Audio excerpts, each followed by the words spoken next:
My name is Claire Donovan. I was 35 when I found out that the life I'd built was a masterpiece of fiction, written by the man I trusted the most. I met Daniel when I was 25. He was 32, magnetic, successful, the CEO of a boutique architecture firm in Chicago. Our romance was a whirlwind. Candlelit dinners, weekend getaways to Aspen, diamond earrings just because. After a year, we married. I gave up my position at the gallery to focus on family. Daniel said, "I want you to create art, not schedules." I felt lucky, loved.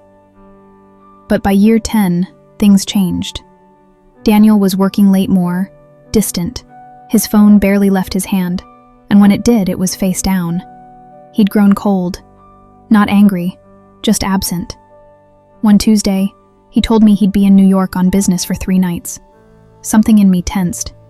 It was the way he avoided eye contact, just for a second. That night, I opened his laptop, and what I found changed everything. Tucked in his calendar was a dinner reservation. Not in New York. Not even close.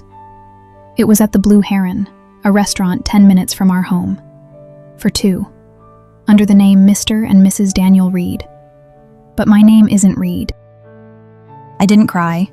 I didn't scream. I copied the reservation details and closed the laptop, calm and numb. The next night I followed him. I waited outside the restaurant, heart pounding like a war drum, until I saw him. And then her. A petite brunette, in a red silk dress, laughing, touching his hand. They looked practiced, comfortable, like this was their place. I watched them walk into the restaurant, and my blood ran cold when she handed her coat to the hostess and said, "Reservation for Reed." I didn't confront them, not yet. I hired a private investigator instead. His name was Noah Green, former cop, sharp, discreet. He didn't ask questions, just got results. Within a week, Noah handed me a file that read like a script from a soap opera. Daniel wasn't just having an affair. He had another home, a condo on the north side, leased in her name, Juliana Reed. A woman 10 years younger, working in PR, with no clue she was the other woman. And worse, Juliana wasn't just his girlfriend. She was pregnant, 6 months along. In the photos Noah took, Daniel was holding her belly, smiling, like he'd done with me years ago. I spiraled, briefly. Then, I planned.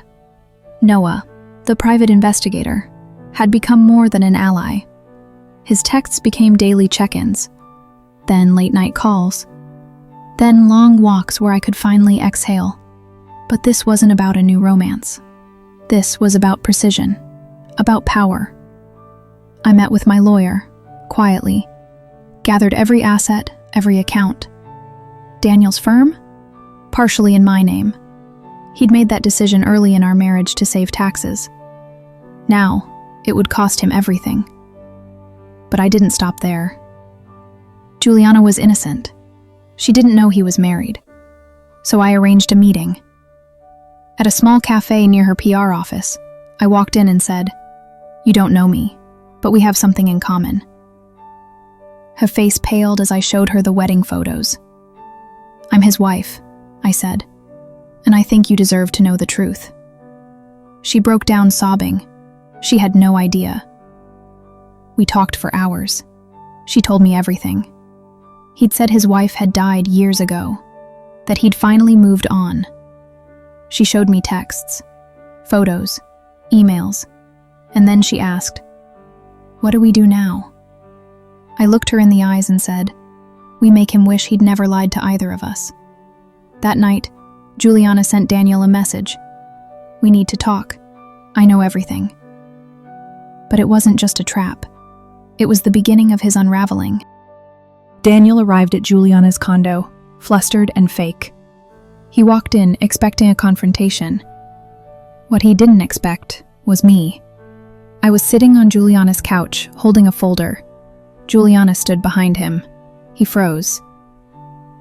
"I think you'll want to see this," I said, calmly, opening the folder. Inside, bank transfers, hidden phone records, lease agreements, photos, and a letter from my attorney. He started stammering, making excuses, blaming loneliness, stress, mistakes.